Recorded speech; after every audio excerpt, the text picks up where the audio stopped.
Jeffrey Ringel is a 21-year veteran of the FBI and currently serves as director of the Soufan Group, a private intelligence firm. He joins us now on set to discuss a little bit more about today's developments. Welcome. Welcome. Good to see you. So the White House says that the FBI and America basically lost confidence in Comey. How is he viewed by the Bureau? Well, I know from my time in the Bureau, and I've only been out for a year, I had great respect for Mr. Comey.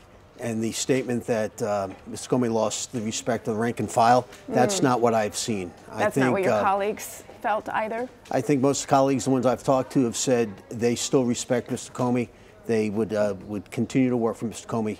So I don't know where that statement came from. So when this news came down yesterday afternoon, what was your reaction?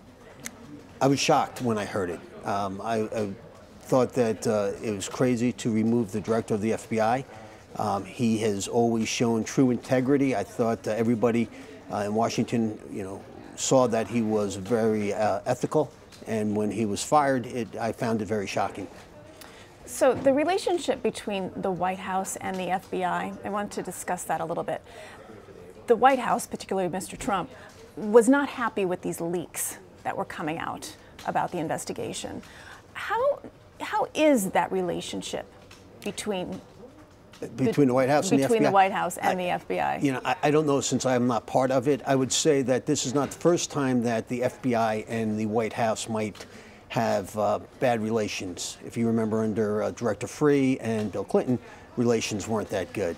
I would say that Mr. Comey was probably quite upset also about the leaks. Not something that any investigative agency wants to see. But so it's not unusual to have tension. Correct. Yeah. That's big. I just wanted to make sure that, this wasn't something that was unusual to have, sort of a back and forth from time to time. Right. Okay. Andrew McCabe will serve as acting FBI director, as we've discussed here. So what can you tell us about him? Well, Assistant Director McCabe, I was going to call him Andy. I remember him when he was in New York. He's very experienced. He's has a lot of experience. He's been down at headquarters a lot. He's been down in the Washington field office. So he should do a very good job. And in these types of situations, I'm sure there's a lot of unrest, in the agency. Is he the type of person that could gather the troops together and say, listen, let's just concentrate on the job here? Sure. Well, I hope so. But I also want to put out that in the field where the rank and file are, they all understand they have a job to do. And they're staying dedicated to that job. They may not have liked Director Comey being fired. They might have been upset by the way it was being done, but they're all professionals, and they understand that they have a mission to do, and they're going to concentrate on that mission. So how then do you think that the Russia investigation moves forward?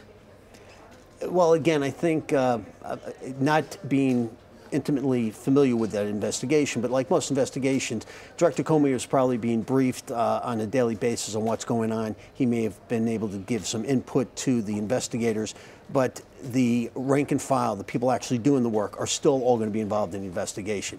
They're going to continue to push forward. They may have lost their biggest supporter in Director Comey, but they still have their task to do, and they're going to keep working toward finding what collusion or how the Russians interfered with the elections. Yeah. All right. Jeffrey Ringel, thanks so much for joining us. Appreciate it. Thank you.